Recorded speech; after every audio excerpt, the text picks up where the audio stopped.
Hey there everyone, this is Colleen Silk and you are listening to Hospitality Bites, where we take you behind the scenes with the real people of your favorite or soon-to-be favorite restaurant, bars, and breweries and see what it takes to really make it run. My first guest is Spencer Smith of the Four Corners Pub, so let's chat. Created live on Fireside. All right, Spencer, I just invited you to interview mode. Did you get it? You're going to accept the little camera. Okay, there we go. Accept. Okay. Oh, hi, Spencer. Can you see yourself? I can see myself. All right, accept that, and then we'll get split into two screens. All right, so turn on. Hey! There we go. Hello. Hey, welcome. Thank you. All right, so just so before we begin, a little bit about the show and about me. I've been in the hospitality industry for 16 years. I started at Flanagan's Harp and Fiddle in Bethesda. I was 17, like right after we graduated high school, and I know, right? One of the casualties of COVID. But I have kind of found myself always going back to restaurants. I tried events and things like that, but somehow like something just kept like sucking me back into the hospitality industry. And so here I am now running brand and marketing, but from Charleston, South Carolina for a restaurant in Chicago, Illinois. So it's pretty exciting. So thank you for being my first guest on my first live like video show. Oh, no problem. My daughter was going to make a sign saying happy first episode, but she was a real pain in the butt during dinner. So we put her to bed early. It's fine. Mine's upstairs and James is out on the porch listening to this. So yeah, below there's these emoticons. So some reason not everybody was loud in the show, but people can watch it from Facebook right now. And then we'll be resharing the show after we record and do some editing, things like that. But I wanted to ask, are you drinking anything tonight? What do you have? I'm having Loose Cannon IPA. I'm having this place called Edmund's Oast here in Charleston. It's their Oktoberfest beer. It's Oktoberfest season, so cheers. Thanks, Spencer. No problem. I have my own audience here. I got my wife who's doing liquor orders right now, and my dogs. You know what? We'll just show the clan. Oh, don't show you? Okay. You're in your jammies? Okay. I can't show the wife, but that's what we got. So hold on. Speaking of your wife, I just wanted to say, I don't know how you guys have two little ones, run a business and work together, because how do you guys do that? It's super easy. Just, have a lot of money and like so it's super stressful. That's like our main thing that we always have to try and figure out, of course, besides work itself. But no, our biggest thing we always talk about is just having time to do anything, like to get the things done at the pub that we want to do and get the things done at home that we want to do. It's a lot of planning for two kids. Mm-hmm. Of course, they've been in daycare the whole time, which has been great because it stayed open the whole time during the pandemic. But my parents help out sometimes. Liz's sister helps out a bunch. We have two neighbors up the street. They're in high school, and they are the cheapest babysitters around. They do not know that $10 is not really an hourly rate these days anymore. But sorry, I hope they're not going to watch this. Don't share that. They might catch wind. Also, our other neighbors, the Sharps next door, Claire and Gary, they help watch your kids sometimes too, mainly Claire. It's like a real community. It is. Before, when we first started just having one with Harper, we'd bring Harper to work, and then our cooks, like a bunch of our prep girls, they'd watch Harper, like they'd hold her all the time. But Augie was born right before COVID in November 2019, so he didn't get that experience because it was all, different times. And so it's funny now when we go to the pub, Harper will say hi to all the girls and be fine. But Augie is not a real COVID baby, but he's just nervous around them all because he doesn't know them. So he'll get all freaked out. But no, anyway, besides my rambling, it sucks basically because the main thing again is just us having time and trying to be like, good parents, and then also trying to be good bosses. And you got a kid. It's a whirlwind.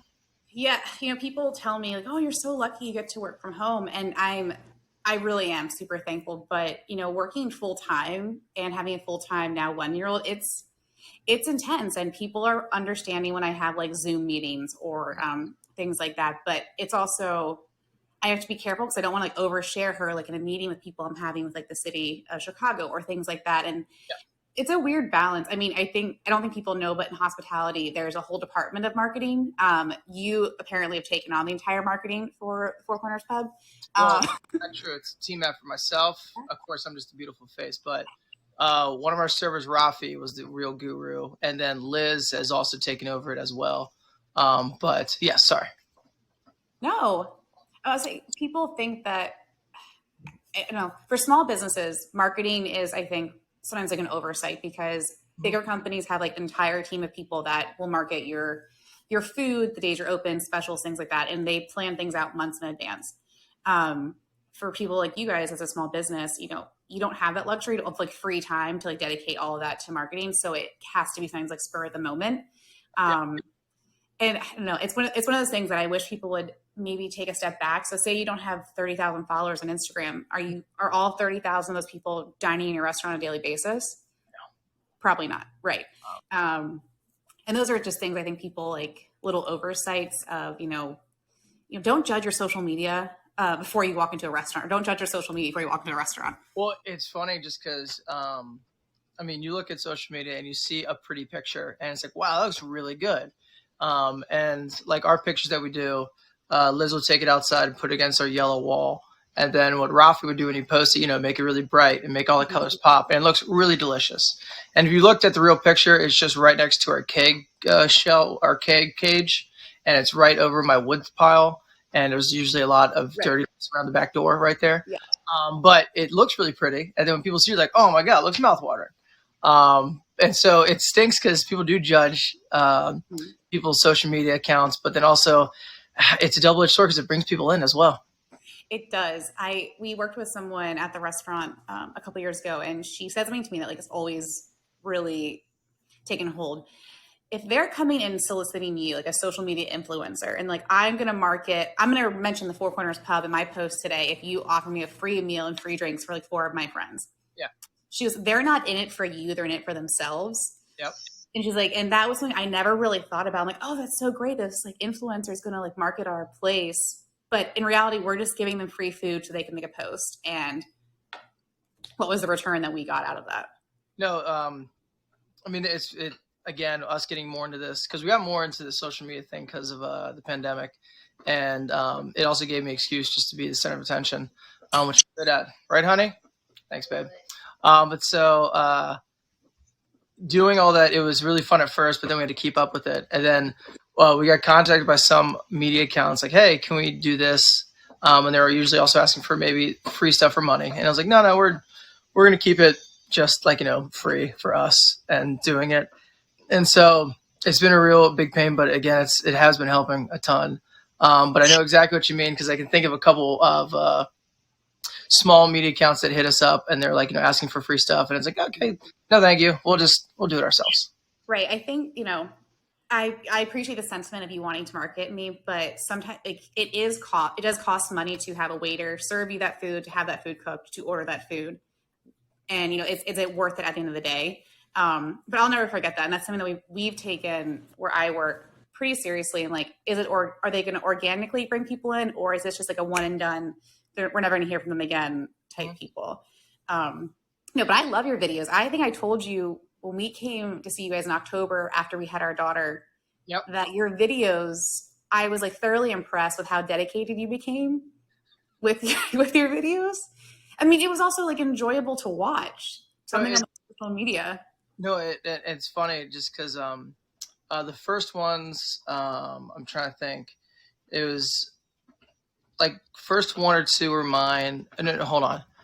The weatherman was my wife's, Liz, of course, the chef, and the Mr. Rogers' Neighborhood was Liz's as well.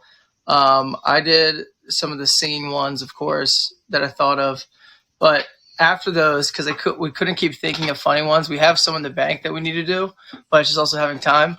But when we just started doing the updates, like, basically just telling people about things going on, apparently people have been enjoying those because every time we post on Instagram, like, more our age, 30, 40 years old people will see it and be like, oh, that was good. Really funny, man. We love it. I was like, oh, okay. But now, like, since we post on Facebook, which is usually older, Yes. I'll get like these older women be like, Spencer, that was wonderful today about the tacos. And I'm like, do I know you? But they like, they like it. I'm like, oh man, this is funny. People still enjoy this. And then so I'll get lazy now because sometimes I'm not in the mood to make a video and I'll be a big diva. And Liz will be like, come on, you got to post about this. And it's like, all right, fine. But it's been helping. And yeah. Actually, speaking of your wife, how did you guys meet? You guys met in the hospitality industry, right? Is that true or no? No, it is true.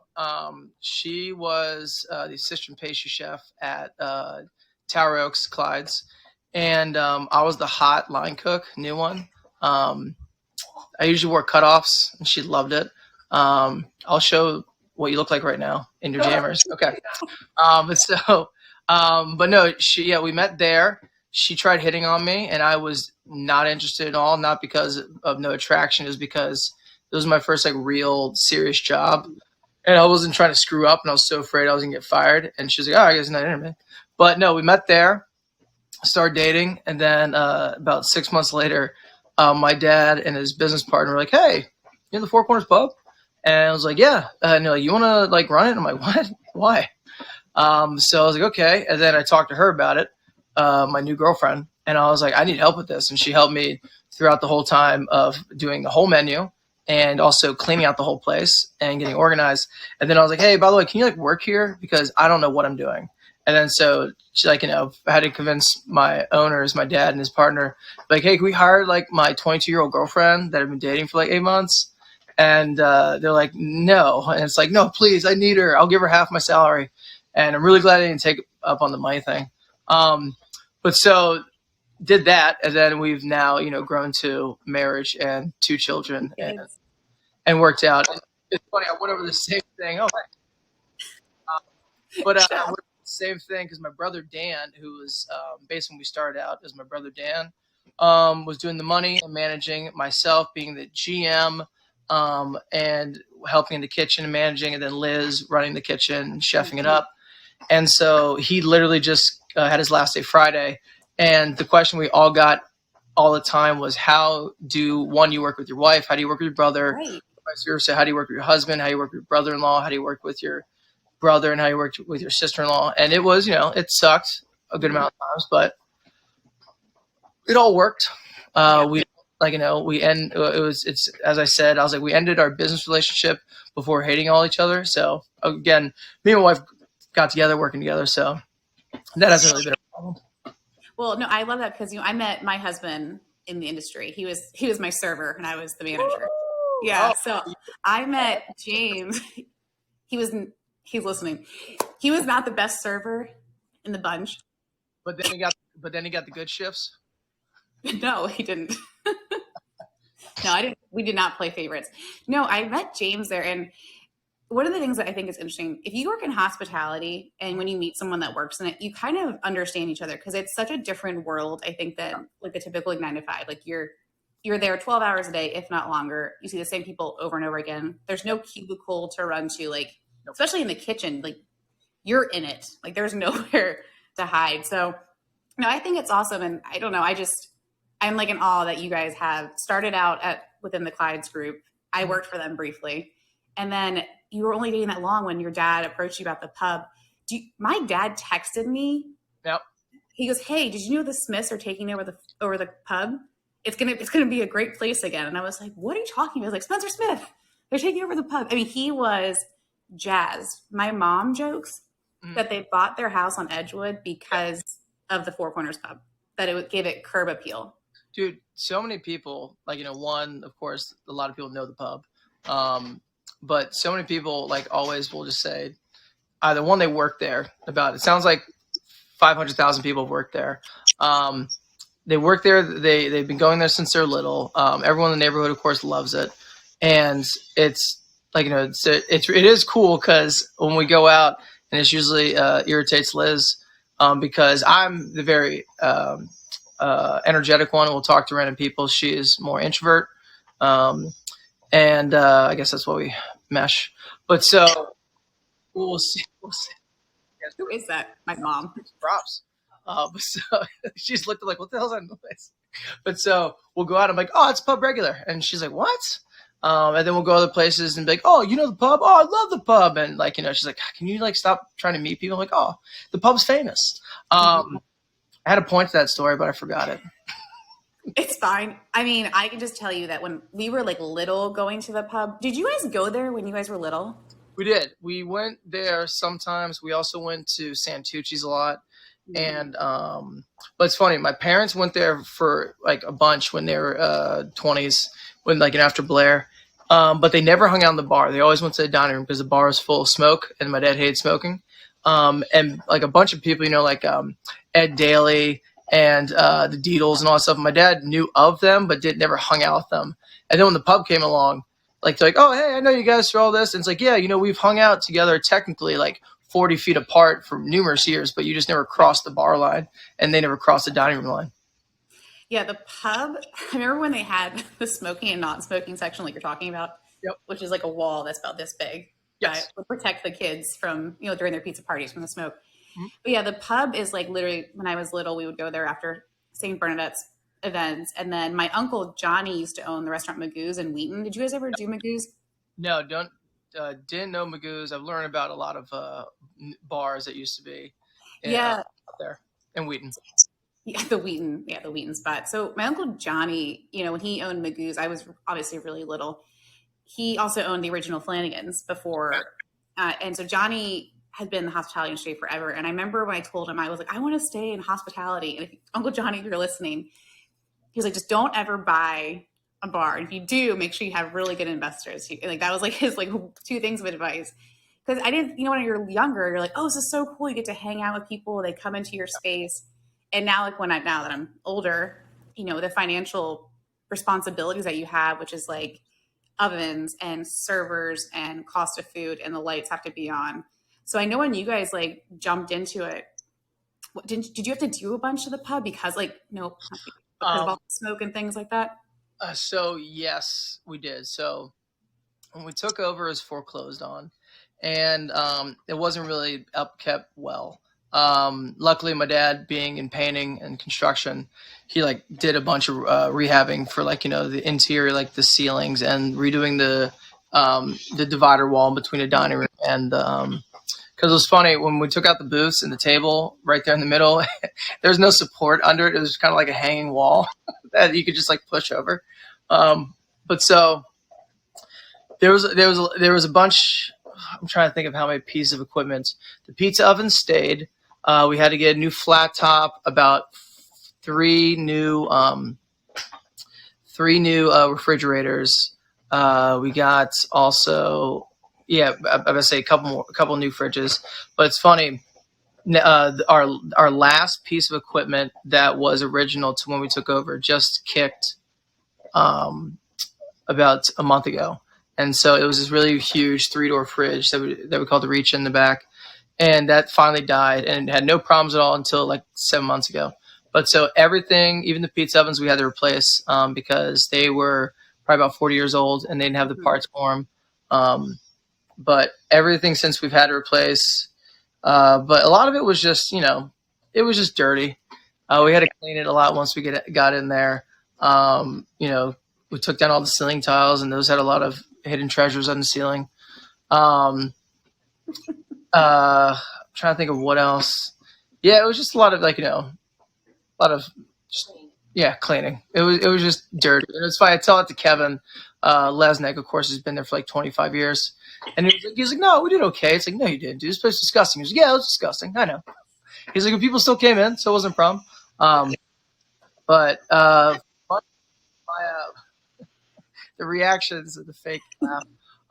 The money wise, that was a whole new thing for me and Liz and Dan, just because, like, we didn't know what was going on behind the scenes of the legal ramifications, because, like, it was foreclosed on and they bought it, but then they had to go through other people that had apparently rights to it and all this stuff. So, there was a bunch of other things that had to go on for us to actually get it, which was basically new for Liz, Dan, and I. And my dad and Mike knew what they were doing and also had some cash to burn. Cash to burn.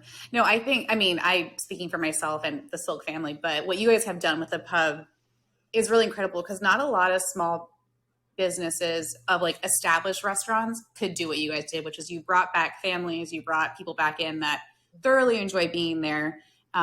It looks great. During the pandemic, you guys adjusted, I think. I know for you guys it was tough, but like from an outsider and as a patron, I think you guys did a great job adjusting and making it work with what you had. I appreciate. It was one of the things that we knew coming in was one, like a lot of regulars had a bunch of suggestions, and a lot of them were good. Some of them were terrible. But like, a lot of them, what they were like, hey, we want to keep the same atmosphere here. We want to keep it like, still our pub. And one of the main things is, and as you probably know, working in restaurants, like when you take over a new place and you're trying to do something new, you probably shouldn't hire the old staff just because of old ways creeping up and stuff like that. But one of the main things they're all talking about, like, you need to keep the atmosphere. You need to keep your two original bartenders, Chris and Kevin, because they know how it works. And it's like, okay. So Liz and I, going against advice from our other friends in the industry, we kept them along because, like, they seemed like really good dudes, and they knew from the jump what to do with all the regulars. And that first, like, kind of gave us an in with all of them, because, like, hey, the pub's back, we're here, you should like them. Sorry, this is Duke's head in the way of the camera right now. Doesn't bother me. No, but so that first laid the groundwork for the bar. The food was on mainly Liz and myself, and it was a lot of work because we had to put a lot of work into it. But also it's funny just because it was easy, because we just did a lot of things, like we just made it all. Like the pizza was going to stay the same, and that's what the stalwart is. Stallworth, actually, to pronounce it correctly. But like just like us buying raw turkey and roasting it for sandwiches, or breading our own chicken tenders, or Liz making wanting to do like homemade ice cream sandwiches and things like that. Like, it's the funniest thing that if you just make things like, like homemade, just how much better they are. And I know at a couple of restaurants I worked at, I've never really worked at like mainly bars, but one of the cool things I learned, and one from our old chef Ang, who now runs Silo Falls out in the Brookville. Like, he was giving a speech to us for the back of the house, and he's like, listen, I know the drinks always sell and make all the money, but everyone knows that the heart of the household is in the back of the house. Mm-hmm. And he's like, it's true. Like, if you have crappy food, people can get like drinks and have fun and get drunk anywhere. But if you have good food, people will come. And that was also one of the main things that we stayed alive during the pandemic. One was because of our pizza donations that we did. That was kind of a conjure. Joe Sullivan, our bartender, got the idea, and then Liz kind of tweaked it to be like, hey, why don't we just take donations from people and we can like divvy it up between hospitals, or like, firehouses, or schools, or police stations, things like that. So that helped out a ton. But then also, like, them two also were like, why don't we do like a market and things? And like, good food. Thanks again. We have like, we have good food, and that's like, again, people love drinking at our bar and love the atmosphere, love hanging out with people, but also like, hey, we don't have to like leave the pub and go to somewhere else to go grab like a sandwich, or go grab like, fish and chips or whatever. It's like, hey, this is actually enjoyable. We should like indulge. And that's one of the main things I know that's also brought a bunch of the families back. Just by them being able to eat, and also parents drink, of course, but them being able to eat and the kids being able to eat, and just, yeah, it's basically like, it wasn't a planned thing. It was, as I said crudely, because, of the old owner, Randy, all his fun stories of being in his gym shorts and then having his hands down the back of his pants and then like, putting beers on tables with his finger in it like that. You haven't heard that story? Liz just made a face. Liz just heard that.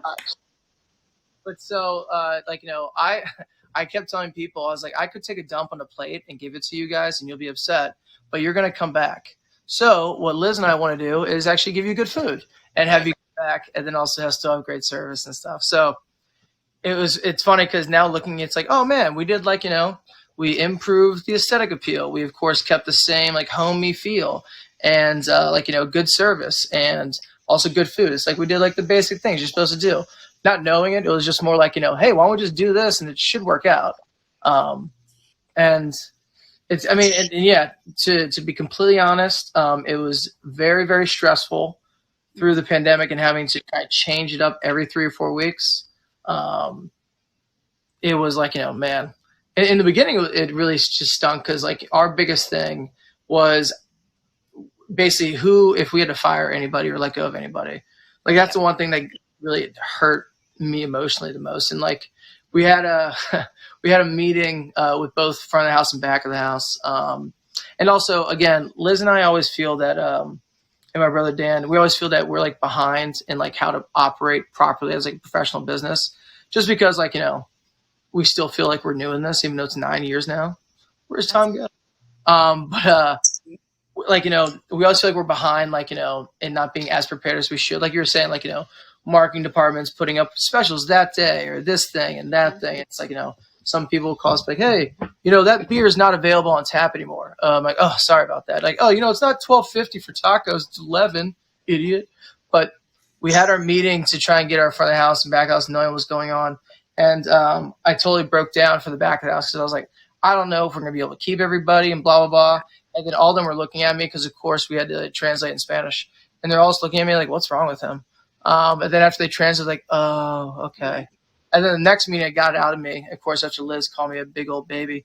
The front of the house didn't get too emotional at all. But Liz. I'm enjoying the guest appearance right now. So he is jealous. But so like, we basically let everyone know, like, we don't know what's going on. We do have some, like, if you need to take sick leave or you need to take vacation time or something, or just apply for unemployment, whatever we can. But the cool thing is that we stayed busy. We lost a lot of money, but we had a bunch of money. We were doing actually really well at the time. Right. And we had a lot of money to kind of burn through, which wasn't the plan, but we did. And so we were able to keep most of the staff. And then when the loans came out, that helped a lot. So the front of the house we were able to keep. Back of the house, we kept almost everyone. We only lost one employee. But man, the stress was at all-time high. And then kind of getting through it, but then having to go back into closing down indoors last winter. Yep. Real kick in the teeth, nuts, whatever you want to say. But then we came back from that. And right now it's good. Everyone's like, more people are coming in and we're getting busier. I can't complain too much, but of course everyone's like, everything will be fine. It's like, well, we'll see what the winter brings, but we'll know what to do. But it's just like, oh man, I'm not excited for if things go back into close on the inside, because we're just also getting ourselves fully staffed for. Right. And that's things like we're about to get fully staffed front of the house and back of the house. And then it's going to be like, okay, by the way, we're closing down indoors, or it's going to 75 or 50% capacity. And it's nothing against basically like, I've been fine with the restrictions and stuff like that. Montgomery County, as you know, growing up, is very much more blue, if you want to get political. And they've been like, some people say overreacting. And it's like, you know what? It is what it is. This is where we live. Deal with it. And so we've been dealing with it, and it hasn't been too bad. So I can't say it's been. Yeah, I think for people, something that I would, I talked to James about this, obviously. I had a lot of time. I was pregnant during the beginning of the pandemic, had our daughter, and, now we're still going through this. And, where I worked, we were closed for almost 18 months. Oh, yeah. And like, what's going on? You're like, oh no, we're still closed. Like, oh, whoa.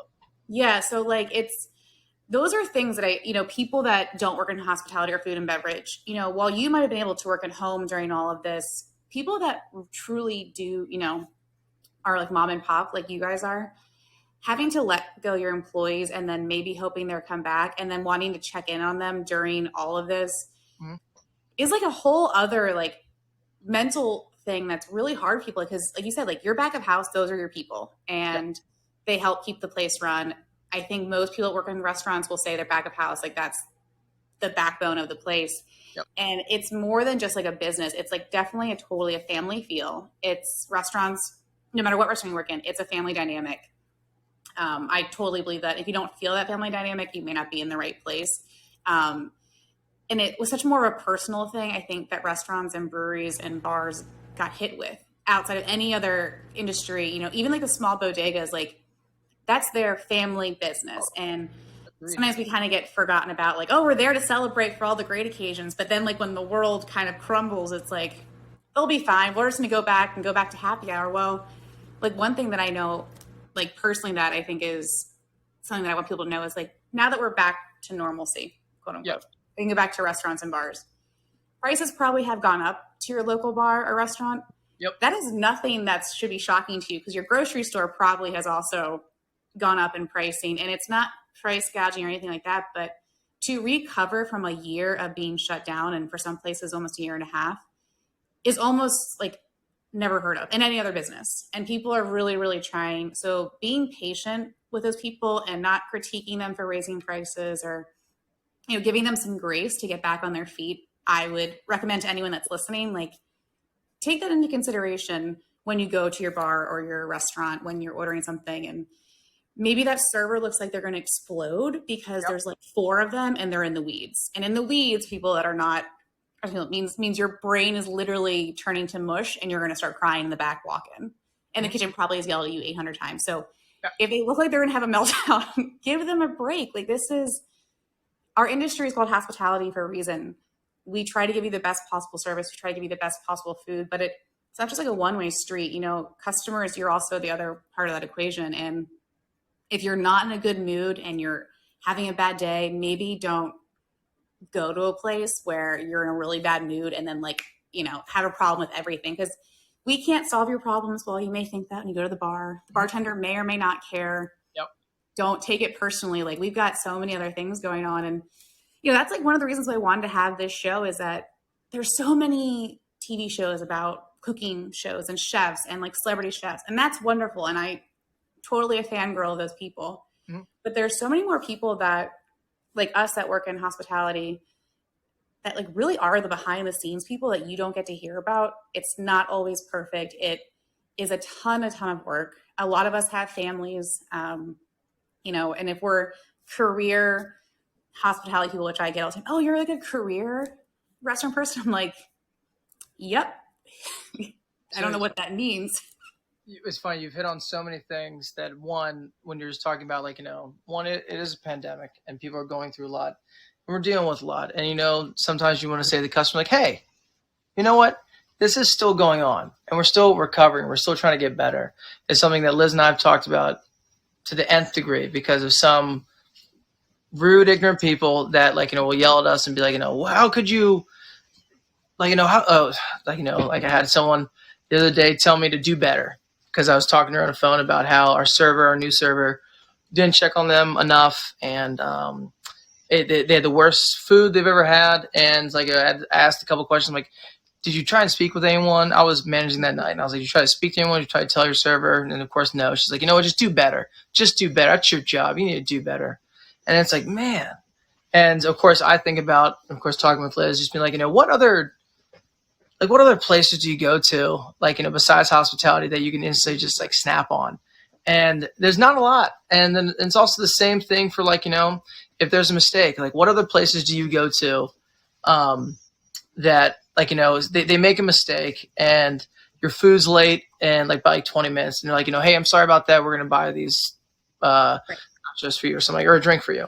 Or like, you know, I'm so sorry that the service was bad. We're going to try and comp this for you. And I'll use an example of someone I know that they got told the wrong date for a doctor's appointment today, one of our employees. And they went all the way there, and the doctor's like, it's not today.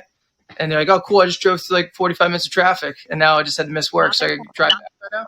And it's like, yeah, sorry. And it's like, oh, can you take off a little bit of the next appointment? No. It's like, my bad. That's the industry I'm in. But no, and it's just like there's a lot. It's so funny because also you said that like going to the bar is not always going to solve your problems, and there's a lot of people that just if it isn't perfect they'll just let loose and snap. And I will say we have a lot of good customers that are like wonderful. We have a ton of regulars that again are a double-edged sword because it'll be really good, and sometimes I'm having a bad day or other employees are having a bad day. And then we get that one regular that we know that is going to complain about their wings just because they do it every single time, saying, this isn't crispy enough. I ain't get enough sauce on this. And it's just like that one time you're going to give them like some attitude back. And it's like, what the heck? But, again, it's funny because again, Liz and I always joke, we should have gotten like to computers or like, I should have done like HVAC Right. or something like, not like easier by any chance, but just less dealing with customers all the time. Because dealing with customers is, the worst about this whole. No, I mean, who just clapped? My sister did. Good. Thanks, sis. No, so for my like my everyday job is I have to respond to all these negative reviews, and something my HR taught me, and respond to reviews like on Yelp and stuff like that and say like, hey, so sorry. Do you want to know what I do? That sounds terrible if that's like your main So job. I do have to do that. But my HR manager, Wesley, something he taught me a long time ago, he was like, you're going to, what'd you say? Princess Bride? Wesley, Princess Bride. Other people get that. All right, there. You're all good. So it's a movie reference. You're good. James out there is probably like, idiot. But no, the movie guy. Yeah. No, but he said, he was like, always make it I apologize, but like a shit sandwich. Start with the good, kind of hit the hard stuff, and then end with something good at the end. Yep. And people that like, if they leave a negative review, and if you can kind of find those, like they did find a good moment and then they found a bad moment, yep. I usually take those reviews really seriously. I think a lot of people in the industry do, because you did try to find something that was good, and I think they just want to be heard. So almost every negative review we've ever received, and I've responded or I've tried to make right by just acknowledging like, oh, we're sorry that happened. Mm-hmm. They're thankful and they go, we're looking forward to coming back, because they just wanted to be heard. But when you get the people that literally everything is terrible and there's nothing that you could have done to make it better, but they still put that out to the internet. Yeah. What am I, like 90? Put it out to like the world. Yep. That can truly affect your business, because those things get picked up and shared, or they sit at the top of your profile page on these like review platforms, and they really do make a difference, and they matter, and they're a problem. So anyone, that leaves like really terrible reviews, not that we dismiss it, we acknowledge it and we acknowledge them, but we can't let it like bring us down, because we're like, that person just can't find anything good about anything, and they're just going to be a negative no matter what. So I do try to find the ones that people like found a little good about it. We talk about the bad and highlight it. But yeah, I think but again, when you're a small business, you don't have the time to necessarily go through. There's like so many platforms now that you can leave a comment or your experience at your bar or restaurant. No, the other day when I was told to do better by a person, of course, Liz and I then were like looking up our reviews later on, and it's a terrible, terrible rabbit hole. And then of course, the thing is like you look through 50 reviews and you see 4 or 5 that are just like, it was terrible. Service was terrible. Couldn't even get the bartender's attention. Too busy on the locals and stuff like that. And then I forget who it was. Someone was like, yeah, but you realize you skipped like 20 that were like, wonderful, best place ever like been to and stuff like that. It's like, oh yeah, look at the positive. And I'm very much a glass half full kind of guy, and Liz is very much a glass is half empty kind of gal. And so it's usually trying to basically like, no, we're good, like we're doing fine. And then we'll get someone like whenever I get negative, that's when of course she has to cheer me up. And whenever she's down, I gotta cheer, I gotta hold on, stop doing all the thing. I have a lovely table set up right now, and my dog Buster is chewing his bone right on the base of it, and it's vibrating the thing. Yeah, never ends. Isn't that great? That's good. That is good. But I had another point, but I also You and like balance each other out with those like negative and bring it when you're down and when you're up. Oh yeah, no, I can try and find my point that I was gonna get, but I can't remember it now. But Fine. it's like one of when we were trying to figure out what to do at first, like being like trying to please people, and again, it usually is that they just want to be heard, but it is also like if they get like a bad pizza or something, like it is really easy to just be like, hey, we'll make you a new one, or we'll just take half of it off, and like, oh, okay, cool, thanks. And there's a bunch of people at the pub when they just want to be heard, and I'll be like, we'll discount this, and like, no, you don't have to do that, and I'll usually respond with, I'm in charge here, and you can't tell me what to do, so you're just gonna eat it and enjoy this cheaper pizza. And they'll be like, oh, thank you. But it's like, it isn't that hard to acknowledge somebody. And then on the other side, it isn't that hard for them to be like, cool, I was heard. Hopefully it gets fixed and we're all good. But there's a lot of terrible people, and a lot of people for some reason think that it should be perfect every single time. And then they just have no off switch with how perfect it should be, I guess. And it's those people, like, it's funny because that they're crazy or they're really out of sync with how the real world is, but it still gets to you, and you're like, geez, darn it, they got. When I was a server, like waiting tables, when people would like cut me down, like I had a person tell me, and actually a friend of my dad was sitting at a table like not too far over. Mm-hmm. You ever heard what this guy said to me? And he asked me to split a check, and I said, sir, I can't do that right now. And I was like really busy. And he's like, what, are you just too stupid to figure it out? Is that why you're a waitress? And I said, no, actually, I just don't have time. And I'm pretty sure you have a cell phone with a calculator on it, and you can easily separate that check. But I remember thinking, like, what person? I walked away and I instantly burst into tears, but I did not want to cry at the table. You never want to show them that, like, they got to, yes. Yeah. You don't want to show that you have fear of them. Yeah. But I remember thinking, like, why is it okay to cut down one anybody, but then say that I'm too stupid to figure out a math equation when I just took like 12 of your ridiculous substitution orders. It didn't mess a single thing up, but you want me to separate your check. And like, that's again, like we're in hospitality. I mean, I don't want to go down the rabbit hole mental health when it comes to people that are servers and bartenders, but we sometimes get like treated really terribly by people more than any other. I don't know. I can't speak to other industries, but more than any other industry, like people just feel like it's their right to like tell you if you're a server, you can't do something else. And I used to be embarrassed that I was a waitress. Like I used to, I didn't get a college degree and I didn't finish college, and I had a really difficult time in my 20s. Mm-hmm. But I was like a really good server. And my girlfriend Julie, if you're listening, she hired me, and I was in the weeds a lot, but I could handle my tables. I could handle the host stand. And that's like a skill in itself. And it wasn't a degree that taught me that. It was like life experience. So, just because it's not your wheelhouse, it doesn't mean that it's a stupid or dumb career to be in. And those are like my pet peeves, when people like come into your place, they just kind of want to take over and tell you how to do things or make you feel that.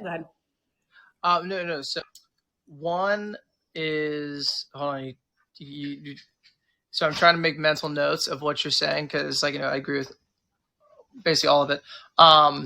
So many people, I feel like just because you're able to be a server or a host or a bartender when you're in your early 20s, and then you're like 45 and doing it, everyone's like, oh, so this is just like what you chose.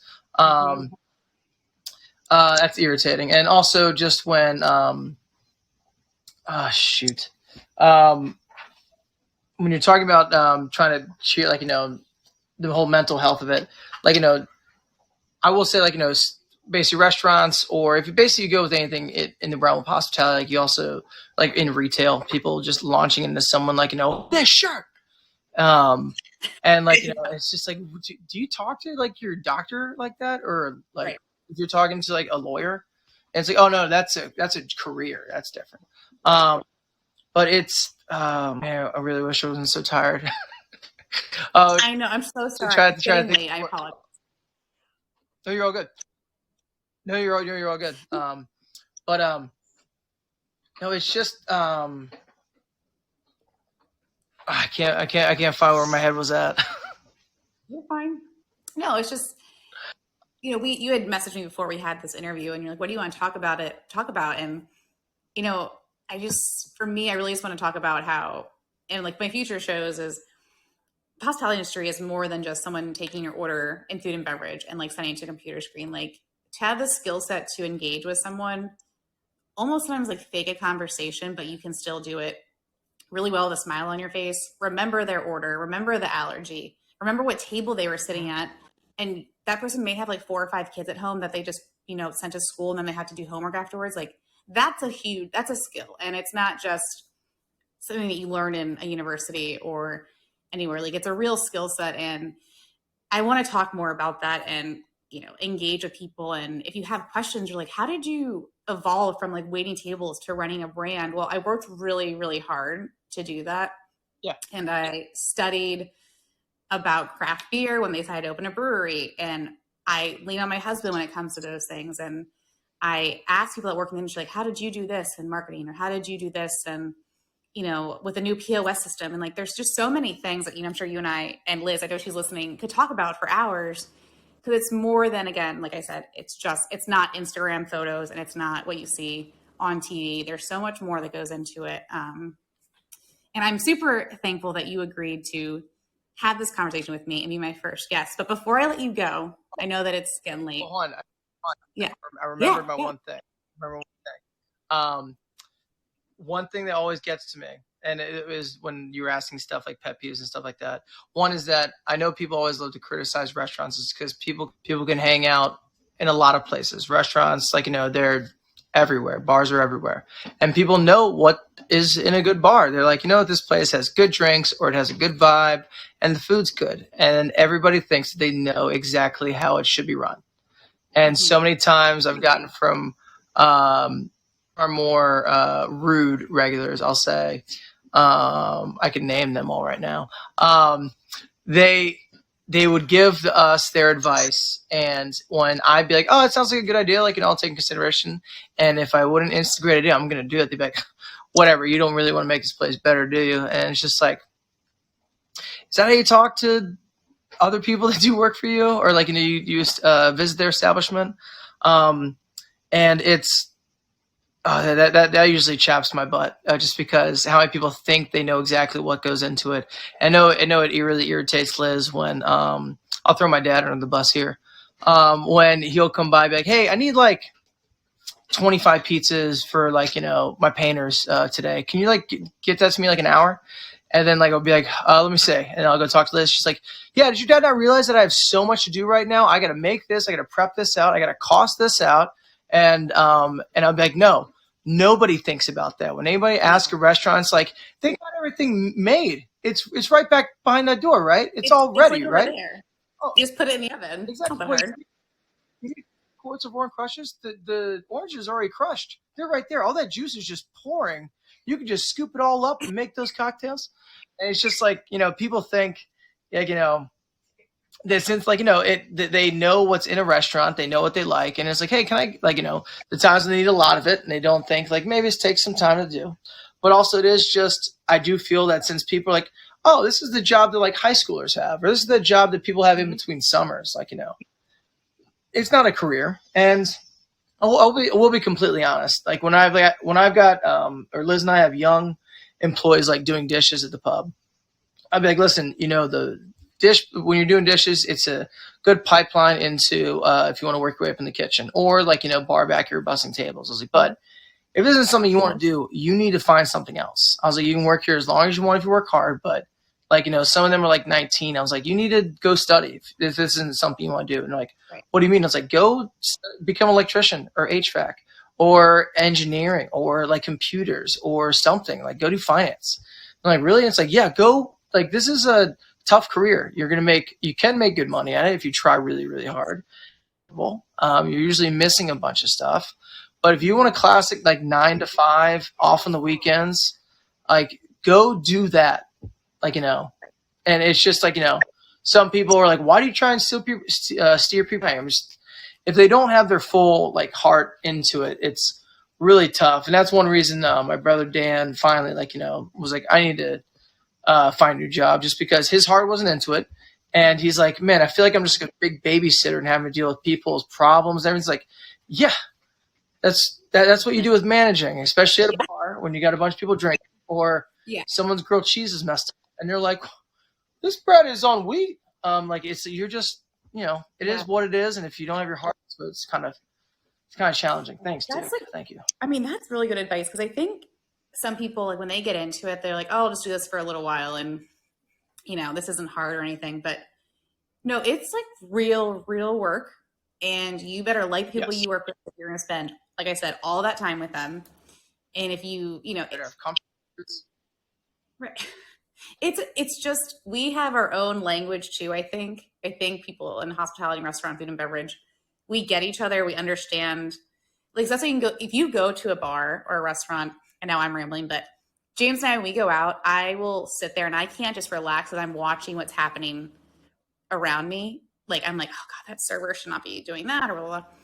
And he wants to relax, but he also can like join in on the fun. But then when you go with other people in the hospitality industry, they're doing the same thing with you. They're like, oh God, these people, like, what are you doing? Anyways. One, and that's like, like all the nice things you said about the pub. Thank you. I know it was like that before back in the day. But no. But one of the things that Liz and I wish we had was a pub to go to, because of course when we hang out at the pub, yes, it's free, of course, but we just see all the things that aren't going properly and it stinks. But no, when we go out, it like, we're trying to get better at hanging out and not just looking around, seeing stuff. And it's really funny. One of the triggers is when ever we're at a restaurant and you hear the ticket printer in the kitchen just going just like going crazy, and it's like, oh my God, they're about to get in the weeds.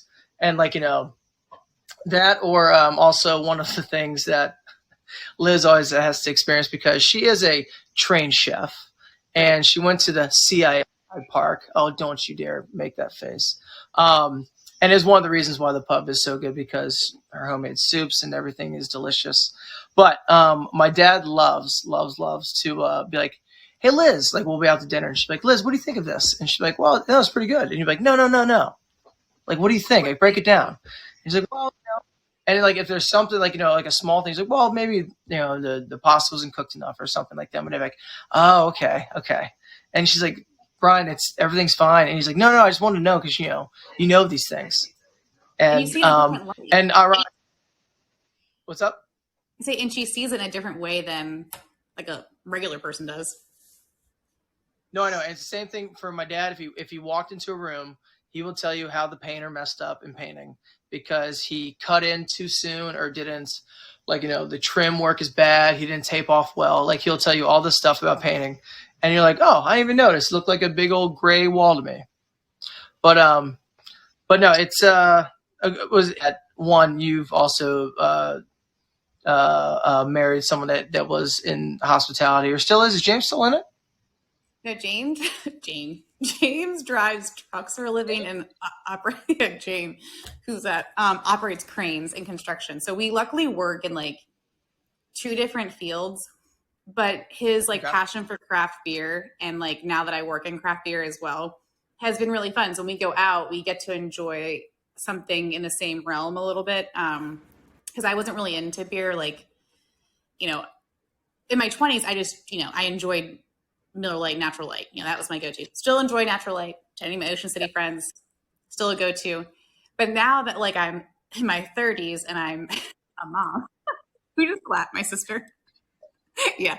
Now that I'm older, I like actually enjoy the taste of different craft beer, and I enjoy the experience and like how the whole craft works. Same like how I used to be I still love food and desserts and all the things.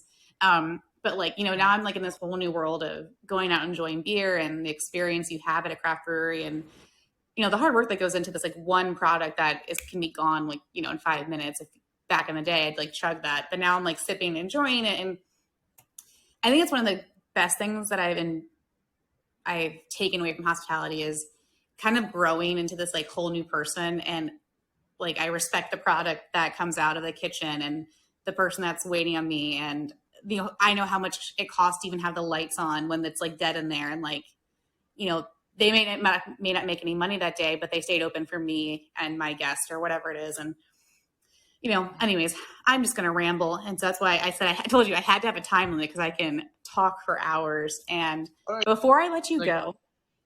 Yep. Go. I want to do a lightning round of questions. And one of these questions might have to be Liz to answer. So you ready? Okay. Your least favorite. Liz answer. Do I turn around for her to answer? No, she'll just tell me. Okay. Yeah. Okay. Your least favorite review platform? Yelp. Liz, agree? Yeah. Yeah. Craft beer, craft cocktails. Oh, what we prefer, or just like? Yeah. What would you prefer? What would you prefer, craft beer or craft cocktails? Beer. Same. All right. Your most used emoji?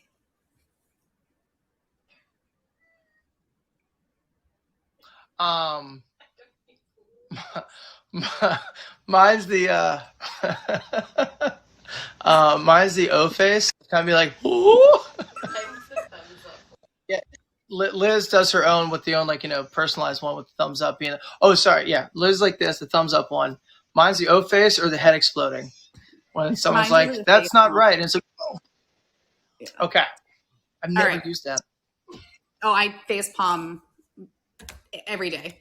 All right, your biggest pet peeve on tickets sent to the kitchen?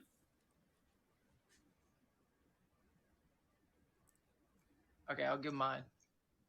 When people type in 1,000 open food. What'd she say? So, Liz, when people type in 1,000 open food saying, yeah, okay, they want, but they have to come back. But, okay, just when they type it in, but then when they come back and saying, okay, so they want this on wheat, but they're wondering if half of it could be wheat, half could be rye, because there's 2.5, but then also no cheese. But they're wondering if they can have mozzarella on the side. And so basically overly detailed tickets, I think, is everybody's pet peeve. Yes. All right. Would you rather have bad service or bad food? I think you already answered this, but would you rather have?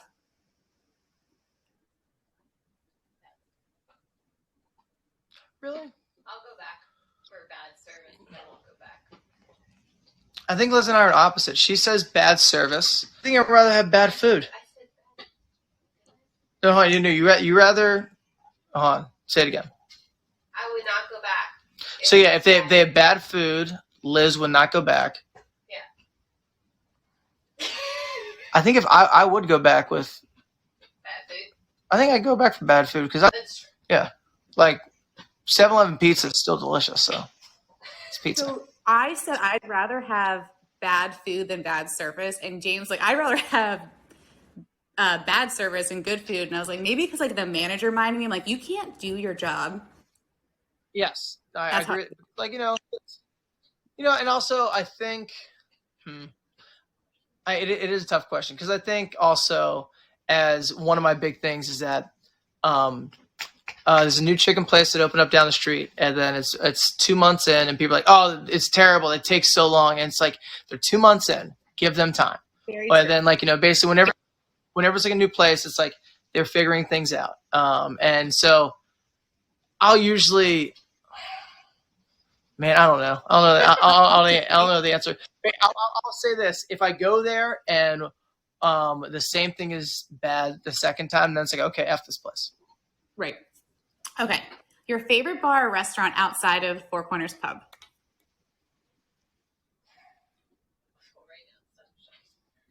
That is true.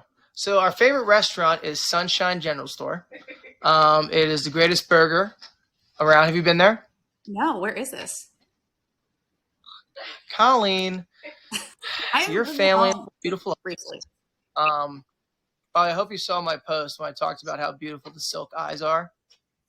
Yes. And side story, Liz was at the Barking Dog, and she's like, "Hey, that bartender was there. The one with the really beautiful eyes." Like, who the hell are you talking about? And EJ came in, her brother, came in and was like, "Hey, I saw your wife the other day." I was like, "Oh, eyes, my bad." Anyway, Sunshine is at the corner of New Hampshire 650 and Georgia Avenue 97, and it's a gas station, and it's wonderful. They have great burgers, and Liz and I love burgers. Anyway, best bar. What would you say best bar? You know, it's funny. My brother asked me this: what is if one bar I wanted to hang out in? And I said no to it at first, but I think he's right. I think it'd probably be Starboard. It's a lot of fun. It's so much fun. It'd either be Starboard or maybe Obies. I don't know if you had the beach. Be at the beach, yeah. But that's the thing. We don't have. I was about to say we don't go out that much, so we don't have that bar. Well, hold on. Question. Spin around to you. What would be your besides the pub if you're hanging out at a bar in Montgomery County?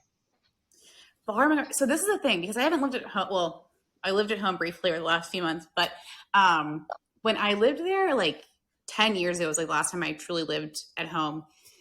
I would go downtown a lot, and like I was working for the Hamilton for Clyde's. Yeah, fancy me in DC. I did not go out in Bethesda. I did not go out in Silver Spring. Like I didn't do anything. But when I was home over these past few months, we went for my birthday to down the stairs in downtown Silver Spring. They do burgers and they have like tons of craft beer available. It used to like burn down a couple. What's it called? Courthouse. Yeah, I actually had a really great time. No, okay. Oh no, Courthouse is wonderful. Our daytime bartender Sarah used to manage that for 15 years before it became like a craft beer liquor bar. She managed it. It only was open during the day, and she still complains about how she had to vacuum the rugs and carpet in their bar because they had carpeting in their bar. And I'm like, Sarah, that's disgusting. She's like, yes, I know. On, back to lightning round. Go. Okay. Would you prefer Old Bay or lemon pepper wings? Old Bay. Old Bay. James is out there like lemon pepper. Yeah, Old Bay. Here. Go back to where we were. Yeah, go back to New Hampshire. So, all right. Our last question. This is a big one for me. Is hard seltzer a beer? No. What did Liz say? It is not a beer. Double no. Okay. It's not a beer. It's I mean, like it's its own category now because it's like, you know, you got all the fruity flavors and stuff like that. It's I said no, I don't consider it a beer. We went out for my cousin's bachelorette party and we were in Dewey and someone's like, do you have like those hard seltzer beers on draft? And I literally wanted to explode. I'm like, it is not a beer and they are not served on draft. I'm going to lose my mind. So my similar story, my brother was at a bachelor party for our brother-in-law. I couldn't go because it was a very stressful time. And also I was like, I can't, me and my brother couldn't both leave the bar. And so I stayed. But he walked into the fridge. My brother, he's a manly man. You can put it as that. And he's used to college things. Natty Light, chugging Jameson, Jack Daniels, whatever. And so he opens the fridge and sees a bunch of White Claws. And I don't know if you know what Pink Whitney is. No. Pink lemonade vodka, pink lemonade flavored vodka. And hey, where's the beer? Thanks for the clap. He's like, hey guys, where's the beer? And like, oh, it's all in there, man. We got all the White Claws. And he's like, all right, cool. So are we shotgunning you? He's like, no, why would we? He's like, okay, different party. Isn't that crazy? It's such a phenomenon, and I get it. And like big companies all have their own whatever. But if I go to a bar and I ask for your beer list, and if I see a White Claw or Truly or other name brand, please. Do they have seltzers now on tap? No, I don't think so. If they do, that's going to be the fizziest pint of beverage you'll ever have. That's very true. It was fun. Whenever we first got seltzers, I remember one of our bar backs would basically have a seltzer, but he would just also put a shot of vodka in it and be like, oh, now it's like a real drink. Doubling up. All right. Well, Spencer, I want to thank you, and Liz, I know you're back there. Thank you for being here. So this will be available. Hi. This will be available. We're going to, tomorrow when the video is done recording, we're publishing. And my next show will be October 4th at 8:30 p.m. live show. And if you are listening to this, please visit the Four Corners Pub in Silver Spring, Maryland, and Spencer and his wife and their whole family. If you're here in Charleston, visit Edmondos down here. And if you're in Chicago, visit my friends and coworkers in Chicago where I work, the Burnoff Restaurant Adams Brewery. So thank you, Spencer, for being here. Thank you, Liz. Thanks for listening to Hospitality Bites. This is Colleen Silk. To catch my next live show, download the Fireside app, request access, and follow me, Colleen Silk, or follow me on Instagram at CallABites. See you next time. Catch it live on Fireside.